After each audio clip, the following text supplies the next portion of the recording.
I saw my friend's bank account after he raised a couple million, and it was pretty crazy seeing a few million in there. And my first thought was like, how do you manage that, right? So that's, I guess, where you sort of come in, right? So what is runway? How do startups manage their runway? How were they doing it before, and how do they do it now? When you say your friend's bank account, do you mean his company bank account or? Yeah. His company's bank account. Don't worry. His Mercury account. I guess that was a little misleading. But Yeah. I was at his office the other day, and we're young, and it was his first time raising money, and he just was like, "This is weird. This is a weird feeling for like a 23, 24-year-old to have a Yeah, few it million in there." is. I remember the first time I raised $500,000 and seeing that even six digits in the bank account Yeah.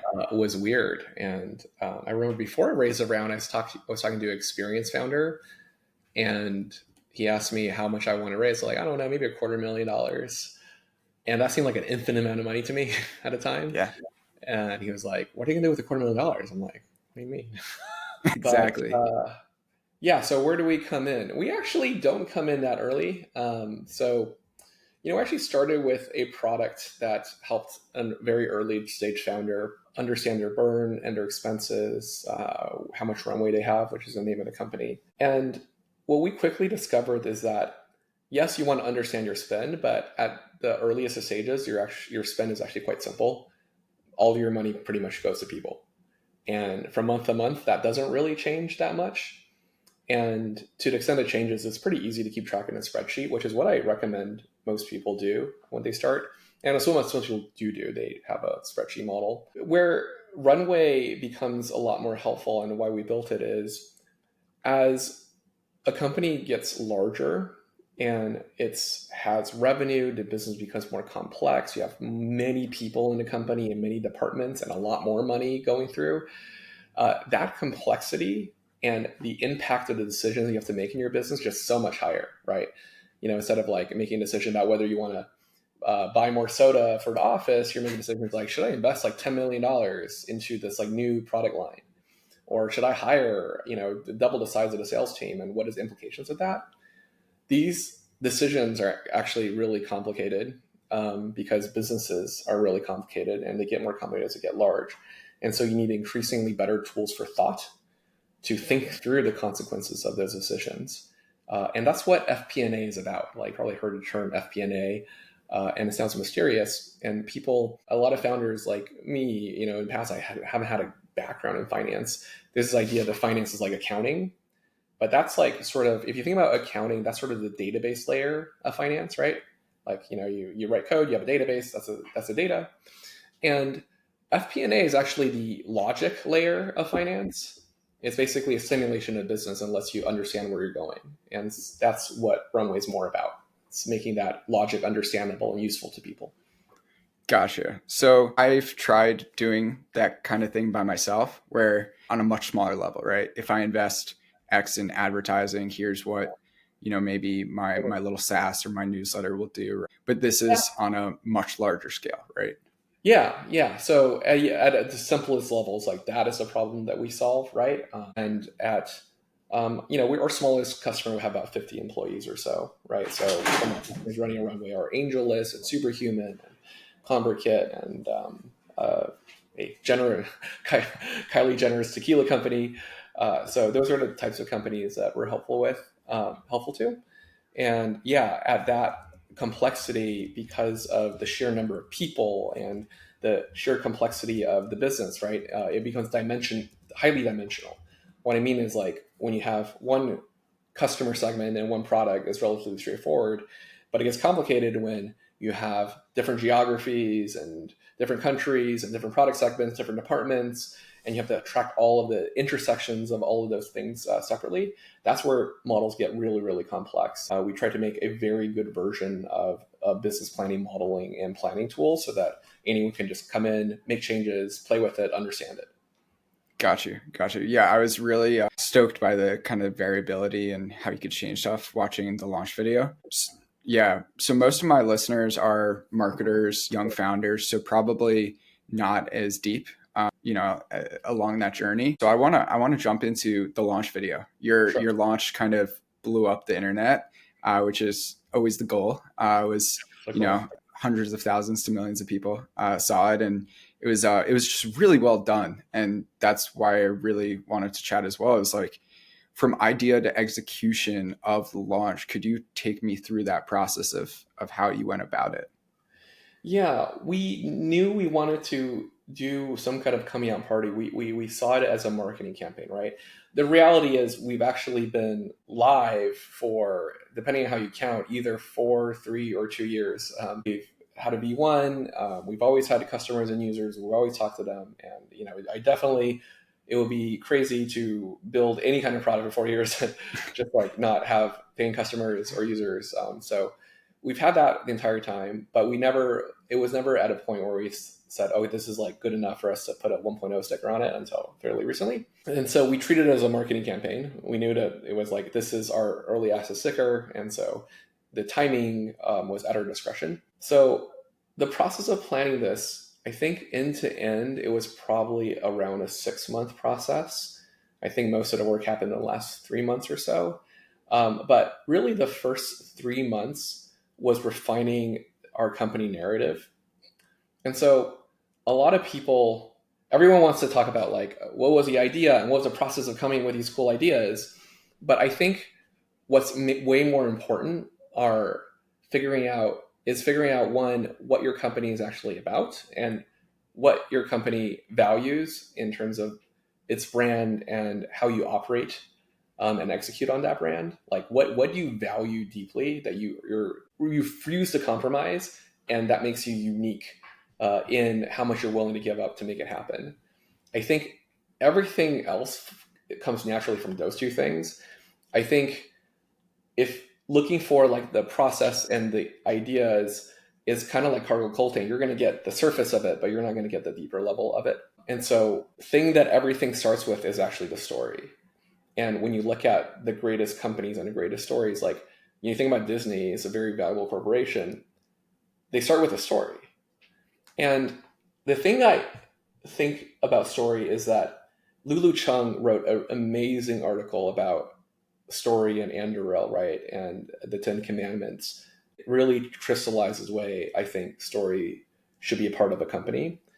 And my main takeaway for a founder is that when I was a much younger founder, my first companies, right? Like your instinct is, I need to build a product and I need to sell it to a customer and I need to make money. And this is true. That is the essence of a business, right? Like, and so, so the implication of that in terms of mental model is that where does story fit in? Story is one of the things that you do in your company. Is how you think about it, right? It's like, all right, I built this product and I talked to some customers and I launched this thing. Now I got to market it or raise some money.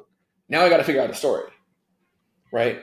And I think like that is a pretty, it's a pretty natural way of thinking about like how you should do it, but that ends up being an afterthought. But a correct way, I think, of looking at a story is the story is a purpose and reason for why you're doing what you're doing as a founder, why the company exists. And so it starts with the founder.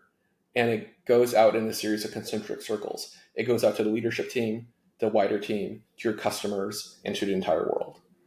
And when you think about a story that way, that's how you get a cohesive story where it doesn't feel like marketing was an afterthought.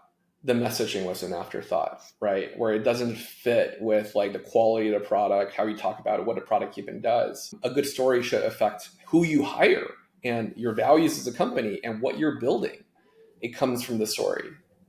And, not having that is how you end up with like an Enron where famously one of the values integrity, right? Like there is no cohesion, right? If the story was like, actually, we just want to make a fuck ton of money, create energy, like then they would have had a cohesive story, but that wasn't their story because that's not how they thought about it. Yeah. The storyteller rules the world. I love that. I don't know if you got a chance to read Jeremy Stern's article on Palmer last week that went super viral.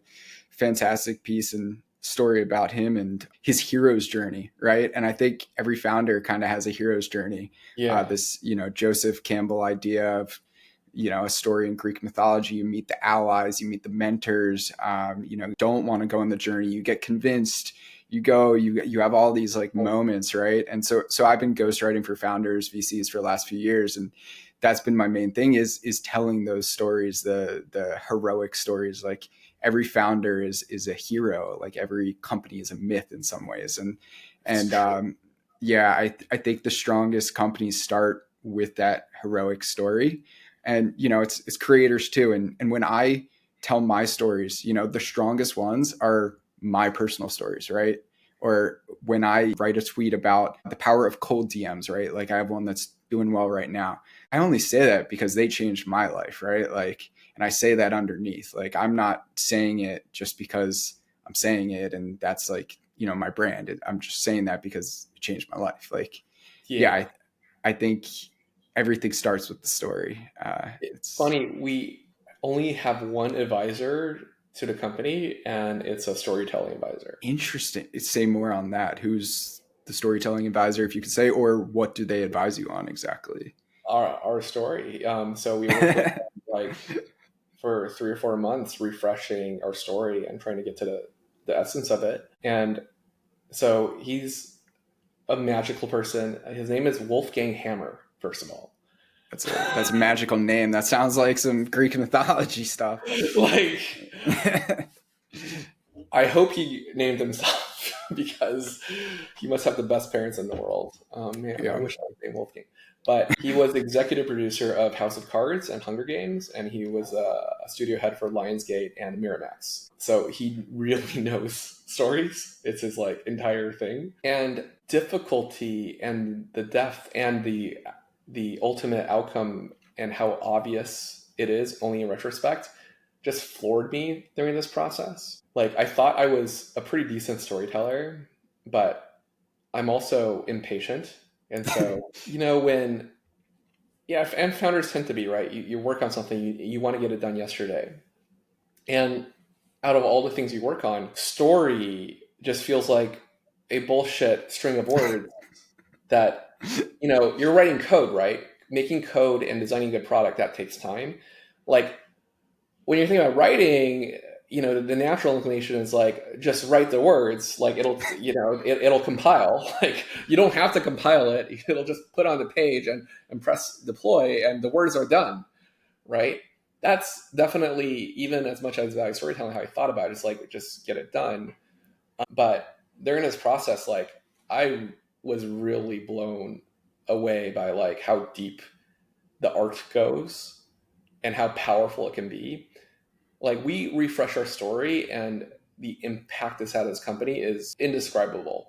So the story we told in our launch video, but it was also affected every word that we have on our marketing site, how we sell the product, but also what the product does. It affected how we hire, why people were here to do what they were doing, what features we prioritize over other ones, because finding the essence of it like defined who we are, what makes us different, and a product needs to reflect that. So all of that came together, and that's what happens when you have the right answer, and it's deceptively difficult to get to. I'm curious, what did Wolfgang do? What was his process? He, I'm sure, talked to you, learned about the company as much as possible, and then did what exactly? A lot of it is just one-on-one and trying to pull out great story, especially in a startup, is like personal, and trying to pull out like why I'm doing this and what makes me the right person to do this, combined with, how we're telling the story today. And then trying to get at the essence of what makes us different and what is a thing that you want to end up with, something that is both obvious. You're not creating anything new. That's the one of, so there's a few litmus tests for like what you're looking for. You don't feel like you're saying something new. Once you have it, you just start saying it automatically. You don't have to memorize it. You already had it, right? But then when you use it, it feels like deeply right and highly clarifying for almost everything that you encounter in your company. Was what was advertised to me before we got it, and I was like, okay, maybe it'll take 15 minutes or so. Let's do it. Um, but the process is, he has some very powerful frameworks around storytelling. I'm not going to do it justice, but my main takeaway is that a great story isn't just about emotion and plot. the greatest stories have a deeper layer, a philosophical layer. Some stories have, as on the deepest layer, a conflict between worldviews, right? If you think about like Star Wars, it's a worldview of control versus freedom, of rebellion versus empire. And great stories play out this conflict in worldviews through the eyes of a single character. And the worldview conflict is usually between what he calls a global dominant worldview and a global underdog worldview.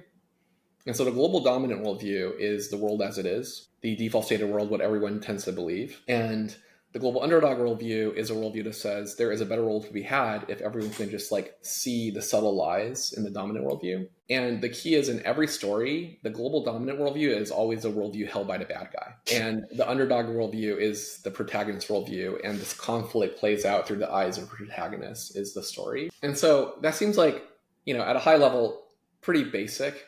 But what's deceptively difficult, and my main takeaway in like how I think about getting to the right story, is getting the global dominant worldview right. And that is so difficult to do because as a founder, so I'll give you an example of like what this global dominant worldview we effectively started with was at Runway, which is you have finance is like really complicated to people, right? And that's why you have these people who are super well trained in finance and you have like amazing finance tools to help them do their work. And everyone else can just be a cog in a machine and don't have to worry about business. They can like just focus on their coding jobs or design jobs because it's too much for them, right? That's a global dominant worldview that we used to have. And our old global underdog worldview was that, no, actually, finance is super important for everyone to understand because that is important for you to understand the impact for your work, to make it more fulfilling, for you to have more agency and control in your work. And the reason why you don't understand this stuff is because actually the tools aren't good enough for you to get access to it, for it to make it understandable. And if we can have better tools, then we have a better world because everyone understands finance and has more control of their lives and companies can make better decisions as a result. I think that's a pretty decent story, actually. It wasn't good enough. And actually, in retrospect, it wasn't even good at all. But what I will observe is like, that story seems fine. And it seems fine because that is probably like as good as any other startup story, right? And the reason why it sounds like most startup stories is when you're doing startup, it's so easy to caricature what exists because you need to have an invent a reason almost for you to exist. And that's basically what I did. And I think that's what 99% of startup stories do, is they have this caricature of the world as it is. Because what happened is when we really thought deeper about it, and when we really asked ourselves, how can we be as absolutely honest and give as much credit and faith to grace to what is out there already in the world? Are we doing that? And when we asked ourselves this question, we realized that we weren't.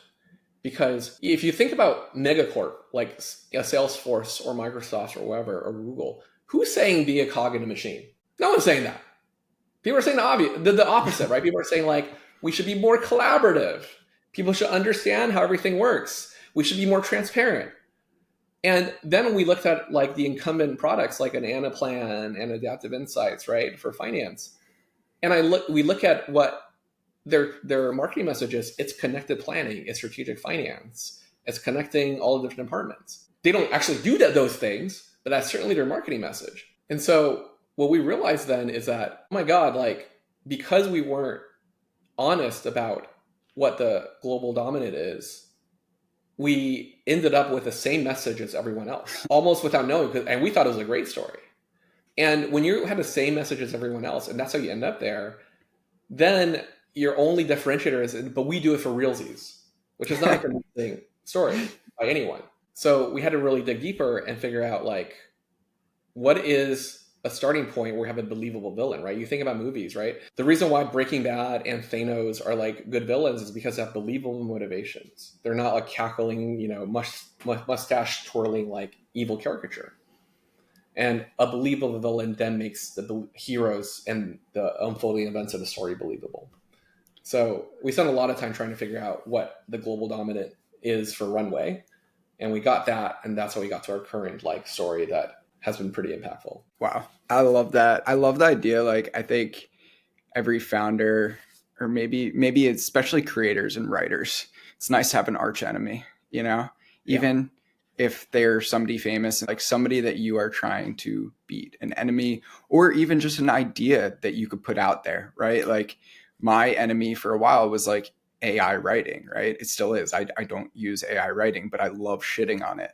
And, my audience resonates with that, right? They want that real, authentic, goofy, cursing memes. Like, my enemy is also very boring marketing, right? It's the crappy marketing, the also paid ads a lot of the time. Paid ads work, but like, I focus on organic and I try to push that. So I think, yeah, the more you know yourself and your story, the more clear you are and stand out. It took me a while too to realize what kind of my story was. I love that though. Global dominant. I always think of it as just like, it's a David and Goliath story at the end of the day. It's a biblical story as old as time, right? Like, that's all it is. I was reading that Palmer piece on VR, and his enemy, right? For a while is now, or still is, Zuck, I guess, for better or worse.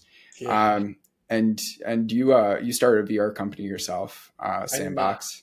No? No, I was an early investor in a company, and I joined Oh, it as early a investor. My bad. I was CEO for a brief time, but I wasn't a founder. No, Steve Zhao was a founder. Okay. What's kind of your thoughts on VR right now?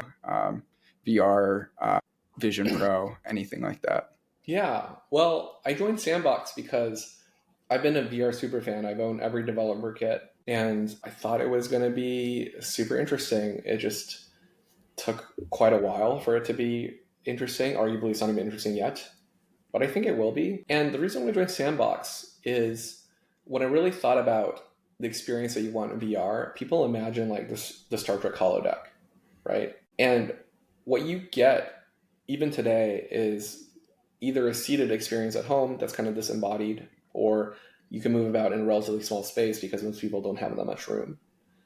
And the kinds of experience that you can have is like fairly limited. You can like fly an airplane, get in a spaceship, pilot a mech, but otherwise, like playing a real first-person shooter, doesn't really make sense. The locomotion, like Gorilla Tag, is like the biggest game on VR, and it's like a very specific way of moving. So yeah, you can be creative, but it's like still fairly constraining creatively. When I saw Sandbox, I thought it was really interesting because combined motion capture, you're on this real-time motion capture stage of your entire body tracked with VR, and it's in a retail environment. It's not in your home; it's at a home. So you have like a fairly like large room, like about the size of like a full empty living room or two in most apartments. And I thought that is an experience that's way closer to what people imagine VR should be. And if I were to project out, the change of technology, even as all the technology gets better,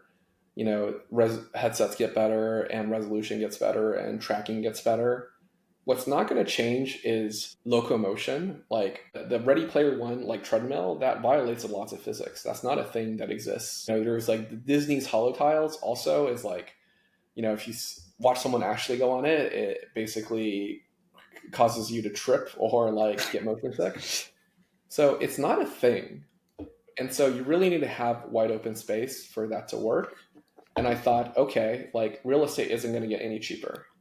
So this is a sustainable experience, and it's going to become more sustainable as technology improves. And that was my thesis for investing my own personal time in joining the company. And I think that's playing out. There's it almost died during COVID, but now it's like, on track for like $100 million annual revenue and, 1,000 employees. So it's on an amazing path today. But at the time, went from like 400 employees to 10 when I was running it during COVID. But yeah, like form factor experience is how I think about this. I do have a Vision Pro, and like it's just really sad to see that it's become a new Google Glass. It's become this punchline. It's like, who uses this thing? I love my Vision Pro, man. I use it like almost every day. Wow. What do you use it for? I use it as a giant monitor. And A has giant it monitor lets me, like, improved? work from anywhere. Yeah. So I got the Vision Pro, but I found using it as a monitor was like there were just enough errors where it was very annoying. Like What it was errors? with typing, especially, I guess. Maybe that's what it was. But Yeah, 1.3 will pass through the keyboard visually, so you can see it. okay. I don't. Is it because you can't see the keyboard? It was just with like clicking and typing, it would be like just enough off where it would like get me out of a flow state and almost be like annoying. Oh, you don't use a real keyboard? I need to try that again. I mean, I've hooked it up with my laptop, Yeah, and you use but your laptop keyboard, right? yeah, I've done that.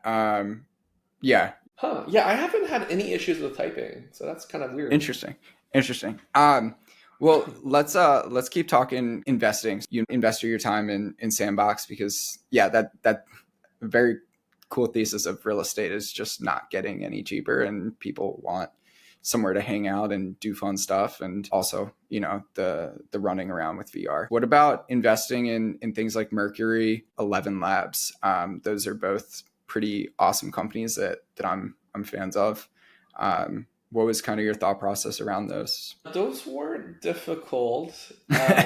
They weren't difficult decisions, no.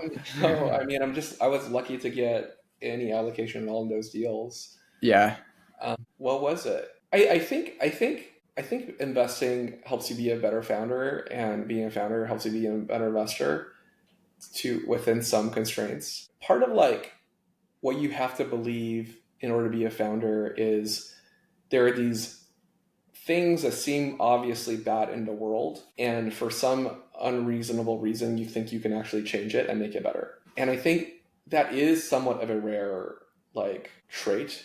Maybe the like there's a few things there. One is like you have to look at something and like say this sucks, and I think that's not that uncommon. And then you have to imagine a way it can be better, and then you have to like think that you can do it, and then you actually have to go and start doing it.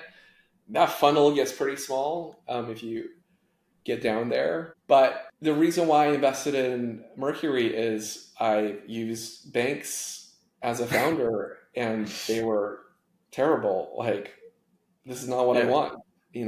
It's not a good experience. It's annoying, and you can build something way better that people find pleasant. And when I think about it too, this is interesting. Like, occasionally I talk to investors who want to learn about Runway. And for a long time, I shied away from this answer. And I think a lot of founders have learned to do this. And the question is like, what makes it different? Well, how are you solving this problem differently? Right? Because for our industry, it's been around for quite a while. And the answer I shied away from is it's a better designed product. And like, I felt insecure and sheepish in saying that's the answer. Right? Like, what's Mercury? Mercury is a better designed product. Yeah. That's what it is, and it's incredibly valuable because of Yeah. that.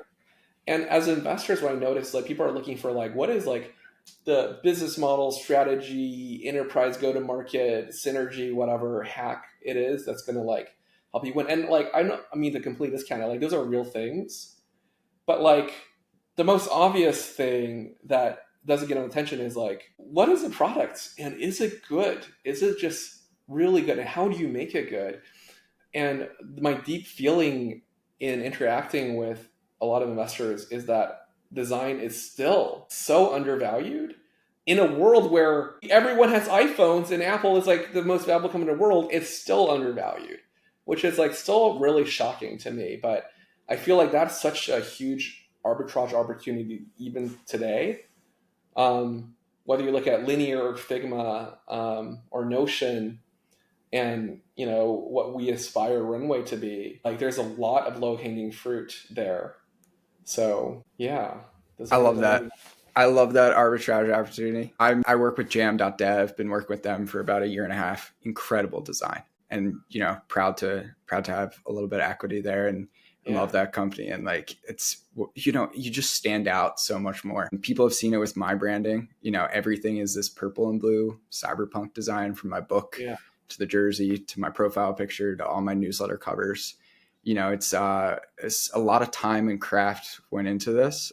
And I think as AI and no code products get easier and easier to make, the real craftsmen will stand out more and more. The people Yes, who really care absolutely. about the software that they're building and the users that they're building for, and just want to build something delightful. I think it's Right. why like Arc browser, personally, I don't use it. I find it very confusing, but it is a beautiful piece of software, and I can agree with that. Like it is beautiful. There's a lot of delightful features. It's delightful, I will say that, but very It's a confusing. vibe. It's Yeah. a vibe. They've achieved a vibe. They have 100% I achieved a vibe. used it 4 years ago and I churned Yeah. after a month or two. Yeah. Started using it about a year and a half ago. I stuck with it. Yeah. Should I go back? It's interesting. I don't love it, but I don't not like it enough to want to switch back to Chrome. It Yeah. does solve some real problems for me in terms of workspaces, but it's also just still weird enough where I'm like, this is not quite doesn't quite feel good. Yeah. I really respect what they tried to do of creating new words and like phrases like easel and like all this kind of stuff. I'm actually reviewing Arc for Product Hunt this week for like a SaaS review we're doing. And I was like, oh, I love it. Like creating phrases and slogans and all this. Like they really thought through from the ground up. But what that does is it actually like creates a very steep learning curve for a new user. And like you kind of got to meet users where they are sometimes. Like they give you way too much. Yeah, It's kind of frustrating and it is. confusing. It's a little too maybe opinionated for me. Yeah. A little too like indulgent. But like people disagree. I mean, they are like for a new browser massively successful. That's not easy to get the kind of distribution attention they have. I think their like greatest strength is storytelling, right? Like they have like almost 1 million followers on a YouTube channel for a product, which is like wild. And yeah, I that strikes me too.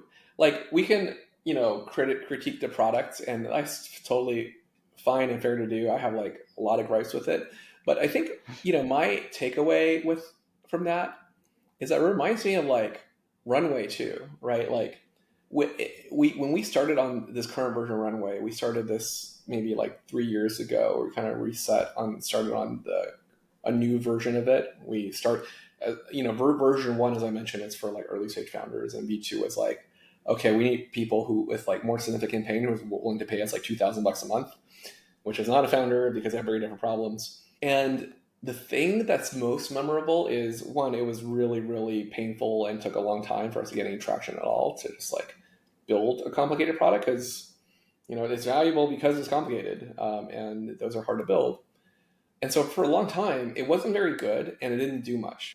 What blew my mind is when we were working with these design partners, very busy people with real problems, and they're using the piece of shit that Runway was at the very start. It was not good, and you know they would have these bad experiences, and they would say, "It's okay though. We so believe in what you're doing." And like I think that in some ways is a lot of like what Arc has captured at scale. It's like people are willing to put up with a lot of things if they think they support and they feel good about joining your movement and why you're doing it. Yeah. Yeah. I agree with that. I think that goes for creators, founders, whatever it might be. Like you don't have to be perfect, but if you nail the story and provide some value and are genuinely you, like I screw up all the time. I delete tweets all the time. People still, love my stuff, hopefully. And I've screwed up on my blogs, errors here and there. Yeah, like I think people are very forgiving if they could tell that you're genuine and are really trying your absolute hardest to build something awesome for them. Yes, I think that is a pretty undervalued part of storytelling, but also marketing, right? Our website people like often comment on like how memorable it is, and I think one of the big inspirations and through lines was our belief that finance people and executives are people too. And if you look at how people try to sell these people, like it's basically trying to sell like a generic guy in a suit, right?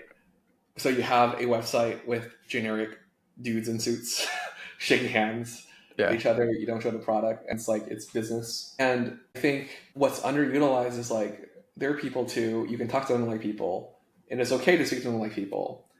And people want to be spoken to them like they're a person. And yeah, that is probably like one of the big sort of brand principles we have as a company in terms of how we market and what a website looks like and how we write and all those things.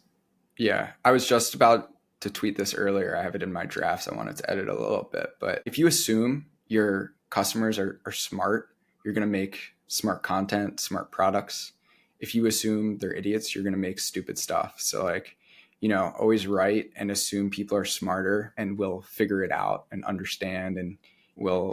are smart people with good taste, Yeah. and it pushes you further. Yeah, I really try to do that with my pieces, and hopefully it pays off. Some other questions I got for you around investing as well, if that's cool. Sure. What industries or niches are you particularly bullish on right now, and looking to invest more in? Man, it's changing so quickly. And I try to not have industry or niche theses. And the reason why is an exceptional company is always like different and unique and unexpected. So generally, like if you have some preconceived notion of here is a thing that's going to work, that's going to blow up, I don't think you're going to capture the outliers. So I'm looking for unexpected and weird things. I think wordware was like pretty unexpected and interesting, where there's a lot of companies that are, making AI more accessible by helping you like do visual programming. But they're like, why don't we just like use LLMs and make a document the program? You can just like describe what the program does, and then we like chain the LLMs together. I thought that was like particularly interesting. What else has been a surprising thing? Uh, yeah, that was a surprise. Like the Good Fire is a fairly recent investment as well. They just announced funding, but you're familiar with Golden Gate Claude from Anthropic? I'm familiar with Claude. What do you mean Golden Gate Claude? Okay, so Anthropic did some research um, around mechanistic interpretability. So it's based on earlier research where OpenAI used GPT, I think 3 or 4, to label every single neuron of GPT-2. And it was able to correlate like what each clusters of neurons correspond to different concepts, like lying or self-preservation or like the concept of a Golden Gate Bridge. And so what was really interesting is Anthropic took that research a step further and did that for cloud. But what they did is they released a version of cloud for like a couple of days where it's the same cloud, but they jacked up the dial for the one cluster that corresponded to the Golden Gate Bridge. And it was crazy. So you I remember that on Twitter. Yeah, That was so weird. it was so weird, right? It's just like, and it was kind of disturbing too. So you ask it to like give me a recipe for big chocolate chip cookies, right? And it's like, okay, like take 2 red beams of steel, melt them, and put them over the water, and then you get the Golden Gate Bridge constructed in like and then it would. It's like, oh wait, that's not a chocolate chip cookie. Never mind. Okay, you take some flour and then you put it into the Bay Area, and then you like construct. So, what Goodfire does is like that, but for like all the open source LMs, like you can just like make it like uncover the dials and like move them around, which is really cool. So like Wow. you can now say like I want to create like the Star Wars cloud, and it's just like can't help but be a Star Wars character, and you can just like it's like extremely fine grained. It's not even fine tuning. It's like discovering this sort of like correlations and just be able to dial it up, which is a very different way of controlling LLMs than prompting. I thought that was like particularly interesting. But yeah, like those things are would have been things that I would have guessed that like someone would have worked on. But when it's weird enough and new enough, it gets super interesting. Yeah. Have you been using Claude a lot? I can't believe how good Sonnet is. It's It so is cool. very good. Sonnet is very good. I still have ChatGPT open out of habit, but yeah, Sonnet is clearly better.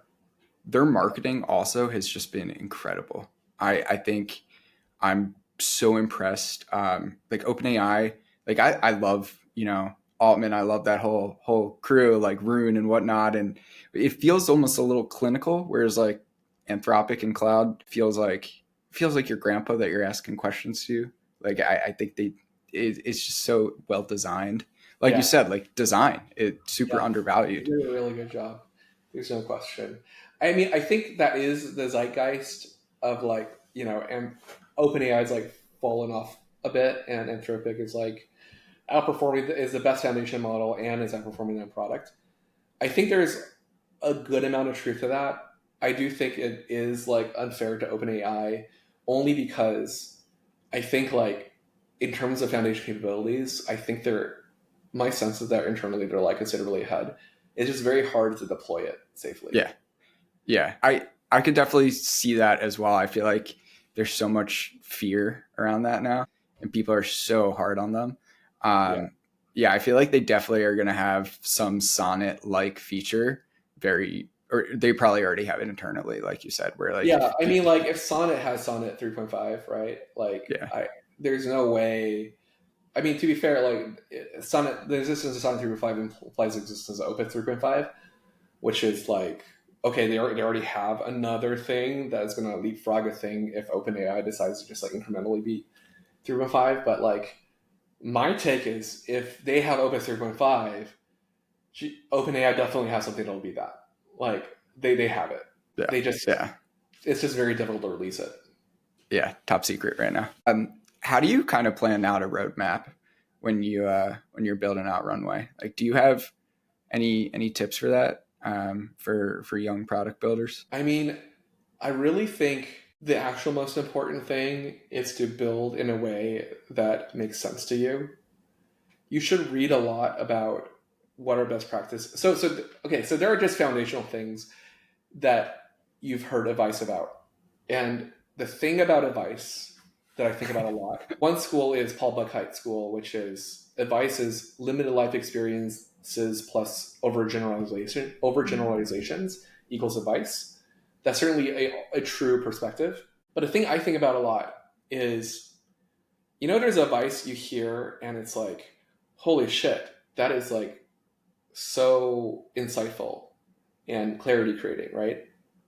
And then there's other advice that you hear, and you hear it over and over again from everyone, and it's like so obvious. I think the second category of advice is the more important category of advice. Yeah, And the reason why is not because like everyone says it. Well, kind of.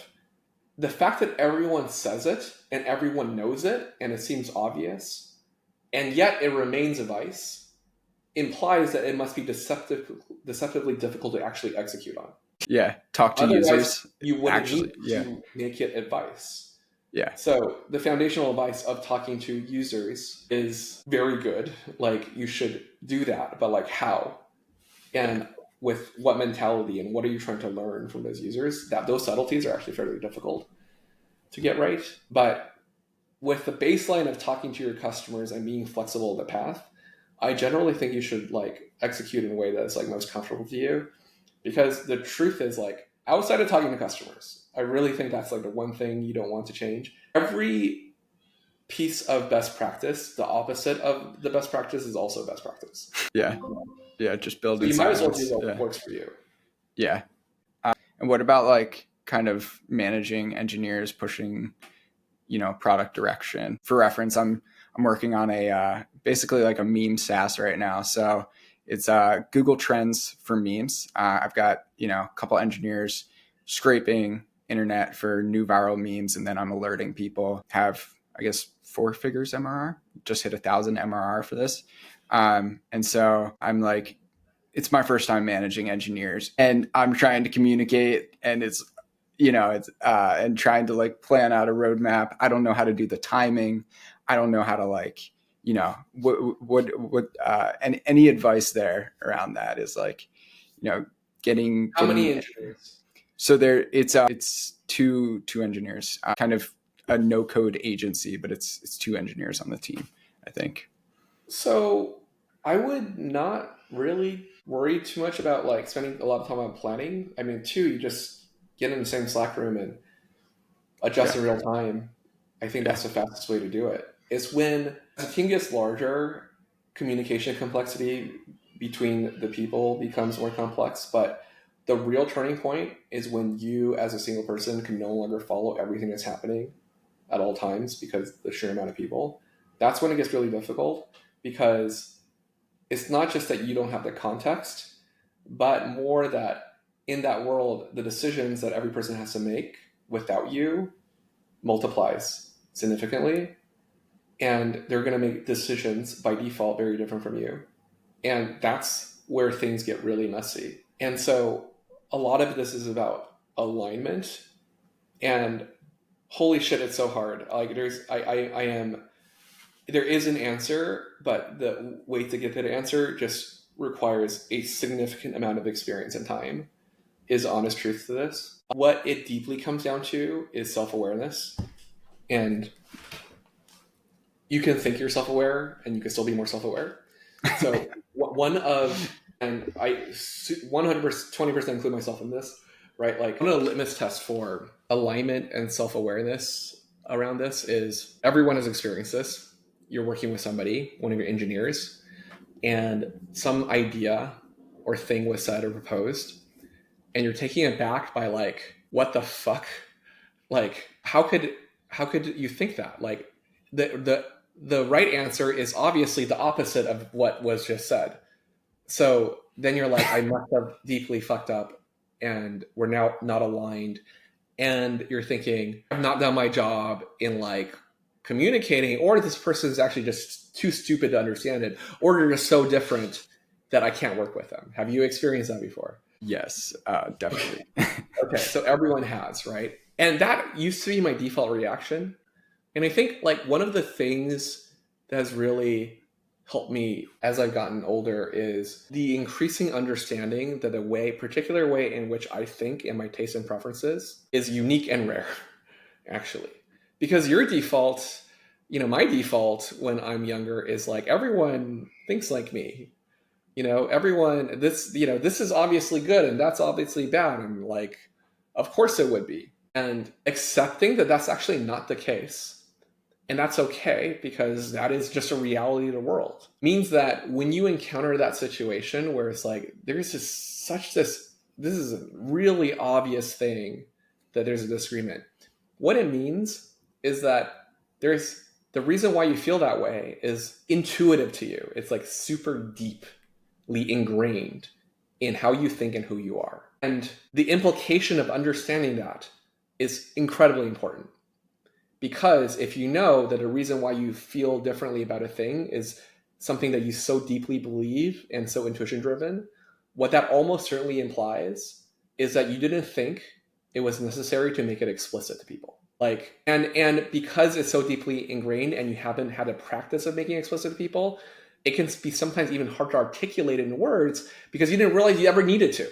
And that realization was like a big unlock for me. It's like, now I'm going from this person may be an idiot to, oh, actually, I was not consciously aware of how deeply my preferences go. And I reflect on it, I was like, I actually never talked about this. And it just seems so obvious. I can't imagine why I would even need to talk about this. But now I know I need to talk about this. And then when I try to talk about it, I'm like, fuck, how do I even how do I even find the words to, it just, of course. And then I have to find the words. And once you have that, people look at it as like, oh, I get you. I know what you want. Yeah. I find it so hard to do that with taste.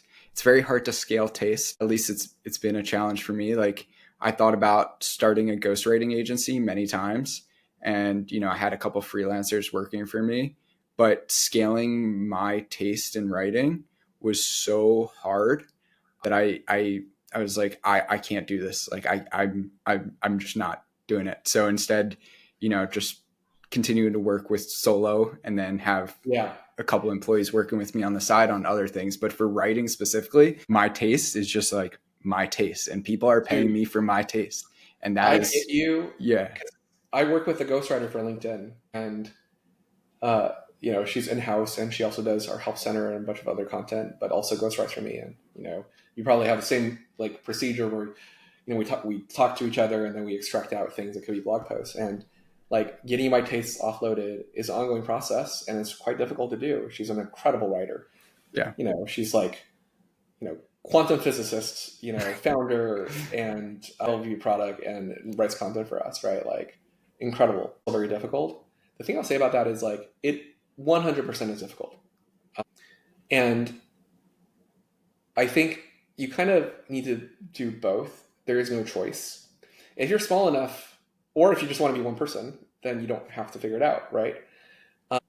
But as you scale, if you don't figure it out, then you can only be in so many places. And like Brian Chesky does this well. And if you're personally involved, that's great. And you want to be as personally involved like Zuck and Chesky as much as possible. But even then, practically you can't be involved in everything still.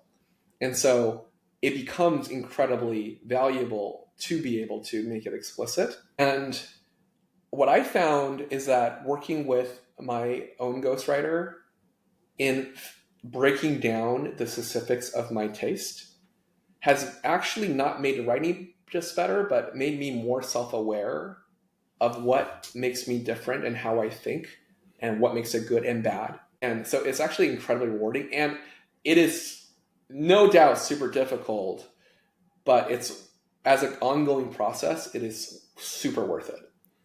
Yeah. It's a very cool process, I will say. So I've been ghostwriting for Danny Grant over at Jam for the last 18 months. And at first, it's you start and it's very hard for a writer to capture the voice. But as you start talking more, like I could hear Danny's voice, her tone, the way she talks in my head. I'm Danny. I'm one of the founders of Jam.dev, and I'm based here in San Francisco. And also why I think it's very important, like a ghostwriter talks with their client frequently, is to have that, or just listen to them on a podcast or whatever. Is like, I could hear Danny's like bouncy, happy voice in my head and what she wants. And, she's so specific about the style of like, this needs to sound that way. We never want to come across this way. Like having that distinct set of beliefs around your writing and style is like so important if you want to scale that. Right. And being able to communicate that is another completely different challenge. I'm even thinking the other day, somebody was offering to make some art for some of my accounts. And, I told him, make it cyberpunk, right? And like come back and it's like totally different colors and like gray. And I'm like, wait, you don't know like what I mean by that? Like purple and blue, like, isn't that obvious? Like, and it's like, oh, you know what? Cyberpunk means a lot of different things, honestly. Like there's plenty of gray robots that are cyberpunk. I'm just talking about specifically vaporwave, synthwave, cyberpunk specifically, right? It's like explaining my taste specifically because I'm in it for so long. Like it's a challenge. It's hard. Managing is really hard. It's definitely like a learned skill. And like, I don't think you ever stop learning it. Like, I think one of the more powerful things too is just like, and this is the most impactful and hardest thing, is just like telling people what you think is so hard. And fine with that is telling people what you feel. That is probably the most impactful thing to practice and get right. Yeah. It's really quite helpful to just kind of say the hard thing, especially with like a writer creative. Our feelings are hurt. We're sensitive people, but I'd rather get the hard truth, and I'd rather give the hard truth to like a creative and be, I'd rather just give it to them than say the dishonest thing and make them feel good, And I don't know, feelings are temporary, art is forever, right? And it's that what's his name, Spielberg line, pain is temporary, film is forever. But it really helps to just get the hard truths sometimes, especially around writing, art, around products too, around design. Like if it's not good, like you just got to say it, right? Yeah. This was an awesome call. I really appreciated it. I found it very helpful, and I think my listeners will enjoy it too. So I hope so. All right. Cool.